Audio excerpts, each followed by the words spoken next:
ሰላም የማወቅ ደጉ ተከታታዮች እንዴት ናችሁ? እንኳን ወደዚህ ቻናል በሰላም መጣችሁ። ረዴት እባላለሁ። ዛሬ እንግዲህ በጣም ብዙ ስለተወራለት አንድ አንታይ ኤጂንግ ስለሆነ ስኪን ኬር ፕሮዳክት እናወራለን። ብዙዎቻችሁ በኢንስታግራም በቲክቶክ ሲዘዋወር አይታችሁት ሊሆን ይችላል። ሴሊማክስ ሬቲናል ሻድ ታይትኒንግ ቡስተር ይባላል። ይሄ ክሬም እንግዲህ ምን ያህል ይሰራል የሚለውን ነገር እንመለከታለን።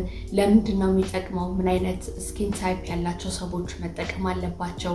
ምን አይነት ሰዎች ደግሞ አቮይድ ማድረግ አለባቸው የሚለውን በሰፊው የምናይ ይሆናል። እንዲሁም ደግሞ ይህንን ፕሮዳክት ሊተካ የሚችል ናቹራል ኢንግሪዲየንትስ አለ ወይ? ካለ ደግሞ እነማን ናቸው የሚለውን እናያለን። ሴሊማክስ ሬቲናል ሻድ ታይትኒንግ ቡስተር ክሬም እንግዲህ አንታይ ኤጂንግ ክሬም ነው። ያለ ጊዜ የሚመጣ ፋይን ላይንስ ሪንክልስን ይከላከላል። ለትላልቅ ፖርስ የተሰራ ነው። እንዲሁም አንኢቨን የሆነ ስኪን ቴክስቸርን ለማስተካከል የተሰራ ነው። ይህም ፕሮዳክት ማታ ማታ ብቻ እንድንጠቀመው ነው የተዘጋጀው። ምክንያቱም ሬቲናል ስለሆነ ተቀብተን ከተኛን በኋላ ቆዳችን በደንብ ረፍት ያገኛል። እያንዳንዱ ኢንግሪዲየንት በውስጡ ዘልቆ ስለሚገባ በሚገርም ሁኔታ ቆዳችንን ያድሰዋል።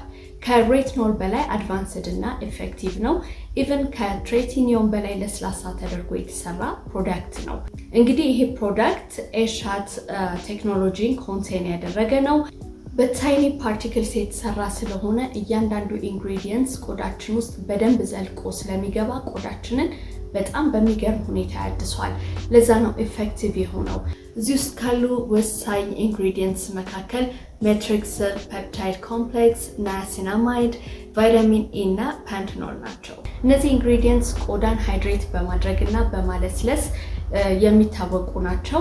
እንግዲህ ሬቲናል ማለት በአጭሩ ቆዳን ለማደስ የተዘጋጀ የቫይታሚን ኤ አይነት ነው። ከሬቲኖል በላይ በፈጣን ሁኔታ ይሰራል። እንዳልኳችሁ ፋይን ላይንስ ሪንክልስ የተባለ ነገር ቆዳችሁ ላይ ያለ ጊዜ አይወጣም። እንዲሁም ደግሞ አንኢቨን የሆነ ስኪን ቴክስቸርን ወዲያውኑ ያስተካክላል። ነገር ግን ስለዚህ ፕሮዳክት በደንብ የማታውቁ ከሆነና ያለ ስኪን ታይፓችሁ የምትጠቀሙ ከሆነ የዛኑ ያህል አደጋ ያስከትልባችኋል። በጣም ኃይለኛ ፕሮዳክት ስለሆነ በጣም በጥንቃቄ መጠቀም የሚኖርብን ፕሮዳክት ነው። በውስጡ ያሉት ፕሮፐርቲዎች በጥቃቅን ቴክኖሎጂዎች ዲዛይን የተደረጉ ናቸው። ምክንያቱም በቆዳ ቀዳዳችን ውስጥ በደንብ ዘልቀው እንዲገቡና እንዲዋሃዱ ማለት ነው። ኤክስፐርቶች ሪኮመንድ የሚያደርጉት ይህንን ፕሮዳክት ቀስ እያለን እንድንጠቀመው ነው። ከቆዳችን ጋር እየተደማመጥን መሆን አለበት። አንድ ቀን እያለፍን ነው ማታ ማታ መጠቀም ያለብን። እንደውም ለቫይታሚን ኤ ትሪትመንት አዲስ ከሆናችሁና ከዚህ በፊት ቫይታሚን ኤ ተጠቅማችሁ ማታውቁ ከሆነ በሳምንት 2 ብቻ በመጠቀም መጀመር አለባችሁ ነው የሚባለው። ቆዳችሁን ስሜቱን እያዳመጣችሁ መሆን አለበት። ከዛ በኋላ ይሄንን አዳፕት ካደረገው በኋላ ነው ቀን እየጨመራችሁ የምትሄዱት። ፔፕታይድ በውስጡ አለው ብለናል። እነዚህ ስሞል አሚኖ አሲድስ ናቸው። ቆዳችን እንዲወጠር ያደርጋሉ። የኮላጅን ምርት እንዲሻሻል ይረዳሉ። በተጨማሪም የቆዳ ፈርምነስን ያሻሽላሉ። ሌላው ናያሲናማይድ ነው። ናያሲናማይድ እንግዲህ በርካታ ጥቅሞች አሉት። ከነዚህም መካከል ቆዳን ብራይት ያደርጋል፣ ቆዳን ያጠነክራል፣ የቆዳን ቴክስቸር እና ቶን ኢምፕሩቭ ያደርጋል። በተጨማሪም ፓንቴኖል ወይንም ፕሮቫይታሚን ቢ5 በውስጡ ይገኛል። ይሄ ቆዳን ያለሰልሳል፣ ሃይድሬት ያደርጋል። ሌላው ቫይታሚን ኤ እና አስኮርቢክ አሲድ በውስጡ ይገኛል። እነዚህ እንግዲህ አንታይ ኦክሲደንትስ ናቸው። ከአካባቢያዊ ጉዳት ቆዳችንን ይጠብቃሉ። ጤናማ በሆነ መንገድ ያለ ጊዜ የሚመጣ የቆዳ እርጅናን ይከላከላሉ። ይህንን ፕሮዳክት ቆዳችን ላይ ስንጠቀም እንዴት ነው የሚሰራው የሚለውን ነገር ስንመለከት ደግሞ ይህንን ቡስተር መጠቀም ከጀመርንበት ጊዜ ጀምሮ ቆዳችን ላይ ፈጣን የሆነ ለውጥ ማየት እንጀምራለን። አዳዲስ ሴሎች ናቸው የሚፈጠሩት። ስለዚህ አዲስ የሆነ ቆዳ ነው የሚኖረን። ኮላጅን ስቲሙሌት መሆን ይጀምራል። ቆዳችን ይወጠራል። ለዚህ ደግሞ ፔፕታይድ ትልቁ ሚና ይጫወታል። በተጨማሪም ትልቅ የሆነ የቆዳ ቀዳዳ ከሆነ ያለን እሱን ለማሳነስ ይረዳል። የዚህ ስኪን ኬር ፕሮዳክት ቀመር ዋና ዓላማ ምንድን ነው? እያንዳንዱ ኢንግሪዲየንትስ በቆዳችን ቀዳዳ ውስጥ ዘልቆ ገብቶ ኢፌክቲቭ እና ፈጣን የሆነ ለውጥ እንዲያመጣ ነው። ማነው መጠቀም ያለበት ማነው መጠቀም የለበትም የሚለውን ደግሞ ስንመለከት ምን አይነት ስኪን ታይፕ ያላችሁ ሰዎች ናቸው ይህን ፕሮዳክት መጠቀም የምትችሉት? ቆዳችሁ ኖርማል የሆነ ኮምቢኔሽን ስኪን ከሆነ ያላችሁ፣ ኦይሊ ስኪን እና እንዲሁም ደግሞ ለብጉር ተጋላጭ የሆነ ስኪን ከሆነ ያላችሁ ይህን ፕሮዳክት መጠቀም ትችላላችሁ። ነገር ግን ደረቅ የሆነ ቆዳ ካላችሁ፣ በተለያየ ምክንያት ቆዳችሁ ተጎድቶ ከነበረ፣ ሴንሲቲቭ የሆነ ስኪን ከሆነ ያላችሁ ይህን ፕሮዳክት እንድትጠቀሙ አይመከርም። እንዲሁም ደግሞ ለቫይታሚን ኤ እንግዳ የሆናችሁ ሰዎች ይህንን ፕሮዳክት ስትጠቀሙ ቢያንስ በሳምንት 2 ብቻ አድርጋችሁ ቀስ እያላችሁ እንድትጠቀሙ ነው የሚመከረው።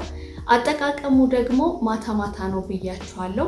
ፊታችሁን በደንብ አድርጋችሁ 2 ጊዜ ከታጠባችሁ በኋላ ቀጥሎ ቶነር ታደርጋላችሁ። ከዛ በኋላ ይሄንን ክሬም ሪንክልስ የሚወጣበት ቦታ፣ ፋይን ላይንስ የሚወጣበት ቦታ፣ እዚህ ጋራ ስንስቅ ቺክ ላይንስ የሚወጣበት ቦታ፣ ብጉር ያለባችሁ አካባቢ፣ አንገታችሁ ላይ ትንሽዬ አማውንት አድርጋችሁ ትቀቡታላችሁ። ቀጥሎ ሞይስቸራይዘር ታደርጋላችሁ ማለት ነው። ይሄ የማታ ሩቲናችሁ ነው በምትቀቡበት ሰዓት።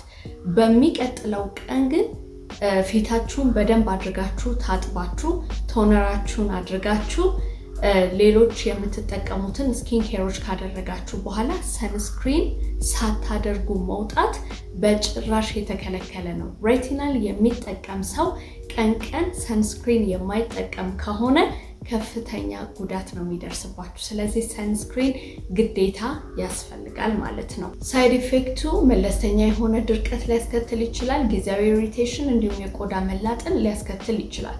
ኦነስት ሆኜ ስነግራችሁ ይሄ ፕሮዳክት በጣም ጠቃሚ ነው። ነገር ግን ደጋግሜ እንደነገርኳችሁ ስለዚህ ፕሮዳክት በቂ የሆነ ግንዛቤ ሳይኖራችሁና ያለ ስኪን ታይፓችሁ የምትጠቀሙት ከሆነ በጣም አደገኛ ነው። ቆዳችሁን የዛኑ ያህል ሊያበላሸው ይችላል ማለት ነው። ነገር ግን ስኪን ታይፓችን የሆነን ሰዎች ከተጠቀምነው የሚገርም የሆነ የቆዳ ለውጥ ይኖረናል። ያለ ጊዜ የሚመጣ የቆዳ መሸብሸብ አይኖርም። እንዲሁም አንድ አይነት የቆዳ ከለር ይኖረናል። ቴክስቸሩን፣ ቶኑን ያሻሽለዋል። በጣም ጠቃሚ ፕሮዳክት ነው። ደርማቶሎጂስቶች እና ሪቪውርስ ስለዚህ ፕሮዳክት የለውጥ ፕሮሰስ ሲያስረዱ የመጀመሪያውና ሁለተኛው ሳምንት አካባቢ ኢኒሻል የሆነ አጀስትመንት ነው የሚኖረው። የተወሰነ የቆዳ ድርቀትና ቲንግሊንግ ይኖራል። ከ2 እስከ 4 ባሉ ሳምንታት ውስጥ ደግሞ ቆዳችን ይለሰልሳል። እንዲሁም ደግሞ ፋይን ላይንስ እና ሪንክልስ በተወሰነ መልኩ ጠፍተው እናያቸዋለን። ከ4 እስከ 8 ባሉ ሳምንታት ውስጥ ደግሞ ቆዳችን ብራይት እየሆነ ይመጣል። አንድ አይነት የቆዳ ከለር እየያዘ ይመጣል። ቴክስቸሩ እየተሻሻለ እንደሚሄድ ፊል እናደርገዋለን። እንዲሁም ደግሞ ትልልቅ የቆዳ ቀዳዳ ከሆነ ያለን እሱ ራሱ እየጠበበ መሄድ ይጀምራል ማለት ነው። ቀጥሎ የምነግራችሁ ደግሞ ይሄ ፕሮዳክት የሚሰጠንን ጥቅም፣ አንድ አይነት ሊሰጡን የሚችሉ ተፈጥሯዊ ግብአት እነማን ናቸው የሚሉትን ስንመለከት የመጀመሪያው ሮዝሂፕ ኦይል ነው። ይህ ኦይል አንታይ ኤጂንግ ኦይል ነው። በሚገርማችሁ ሁኔታ ቆዳችሁን ይወጥራል፣ የኮላጅን ምርትን ያሻሽላል። በውስጡ ሬሲኖይክ አሲድ በተፈጥሮ አለው። ስለዚህ 2 ወይም 3 ድሮፕ ፊታችሁ ላይ ታደርጋላችሁ። ይህንን የምላችሁ ፊታችሁን ከታጠባችሁ በኋላ ነው። ከዛ በኋላ አንገታችሁንና ፊታችሁን ተቀብታችሁ ለተወሰነ ደቂቃ ማሳጅ አድርጉትና ሞይስቸራይዘር ተቀቡ። ማታ ቢሆን ይመረጣል። በሚገርም ሁኔታ ፊታችሁ ላይ ቆንጆ ለውጥ ታያላችሁ። ሁለተኛው ደግሞ ግሪን ቲ ኤክስትራክት ነው። ግሪን ቲ ኤክስትራክት ፉል ኦፍ አንታይኦክሲደንት ነው። ቆዳን ሊጎዱ ከሚችሉ አካባቢያዊ ጉዳት ይጠብቀናል። ምንድነው የምታረጉት? ግሪን ቲውን ታፈሉታላችሁ። ከዛ መቀዝቀዝ አለበት። ኮተን ፓድ ተጠቅማችሁ ፊታችሁ ላይ ታደርጋላችሁ ማለት ነው። ስለዚህ የተወሰነ ኤክስትራክት እዛ ስኪን ኬር ሩቲናችሁ ላይ ብትጠቀሙት በጣም አሪፍ ነው። ሌላው ወሳኝ ነገር ምንድነው? ቫይታሚን ሲ ነው።